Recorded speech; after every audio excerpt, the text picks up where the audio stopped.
Hi అండి, అందరికీ నమస్కారం. Welcome to my channel. ఇవాళ మన రెసిపీ రాజస్థానీలో స్పెషల్ అయిన గేవర్ స్వీట్ ప్రిపేర్ చేస్తున్నాను. ఇది చాలా టేస్టీగా యమ్మీగా ఉంటుంది.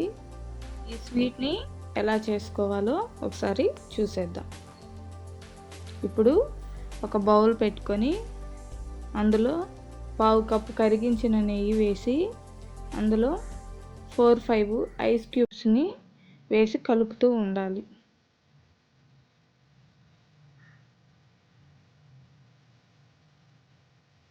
ఇలా ఒక 5 నిమిషాల వరకు కలపాలి.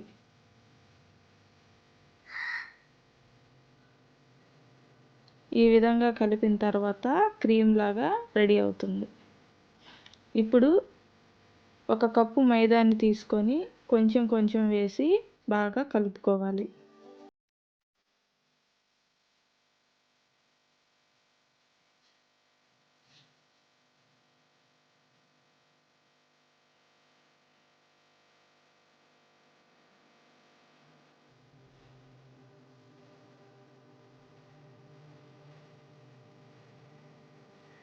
ఈ విధంగా బాగా కలుపుకున్న తర్వాత 1/3 కప్పు వరకు కాచి చల్లార్చిన పాలను యాడ్ చేసి కలుపుకోవాలి.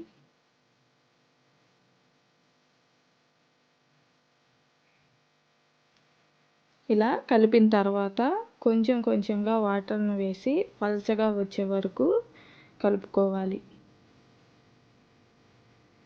ఉండలు లేకుండా బాగా కలుపుకోవాలి.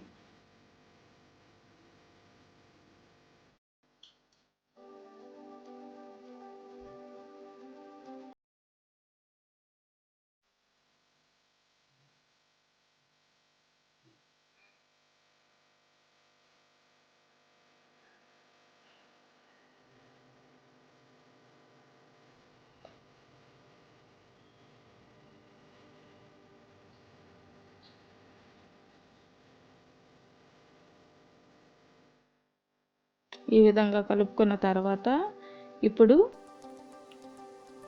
కొంచెం సాల్ట్ని, పావు చెక్క నిమ్మరసంని వేసి కలుపుకోవాలి.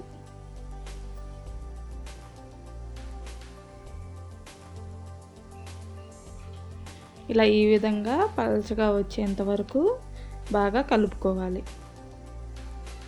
తర్వాత డీప్ ఫ్రైకి ఆయిల్ని పెట్టుకోవాలి. ఇలా పెట్టుకున్న ఆయిల్ బాగా వేడయ్యాక గేవర్ బ్యాటర్ని ఇలా కొంచెం కొంచెంగా వేసుకోవాలి.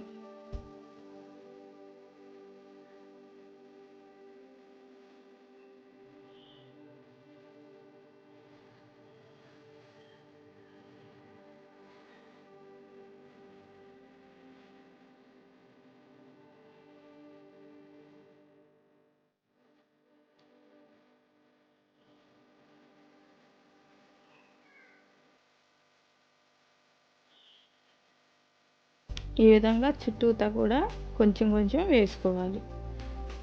అలాగే మధ్యలో కొద్దిగా హోల్ ఉండేలా చూసుకోవాలి.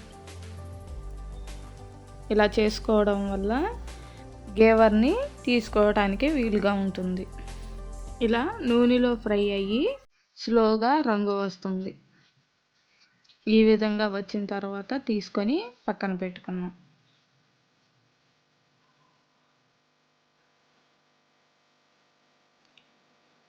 ఇప్పుడు పాకం కోసం ఒక గిన్నె పెట్టుకొని అందులో అరకప్పు వరకు చక్కెరని వేసుకోవాలి.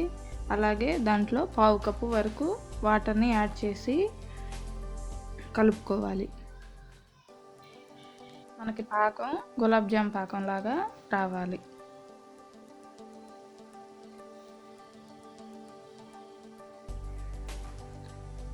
ఇలా ఈ విధంగా వచ్చిన తర్వాత ఒక పావు చెక్క నిమ్మరసాన్ని వేసి కలుపుకోవాలి.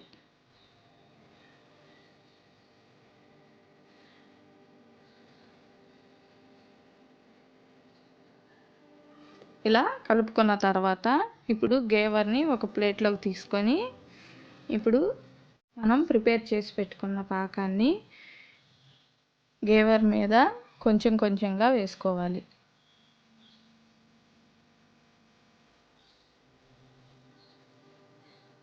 ఇలా ఈ విధంగా గేవర్ మీద పాకం స్ప్రెడ్ చేసిన తర్వాత బాదం పిస్తాని సన్నగా తరిగి గేవర్ మీద వేసుకోవాలి. అంతేనండి, ఎంతో టేస్టీ గేవర్ స్వీట్ రెడీ. మీరు తప్పకుండా ట్రై చేసి ఎలా వచ్చిందో కామెంట్ చేయండి. అలాగే ఈ వీడియో కనుక మీకు నచ్చినట్లయితే లైక్ చేయండి, షేర్ చేయండి, సబ్స్క్రైబ్ చేయండి.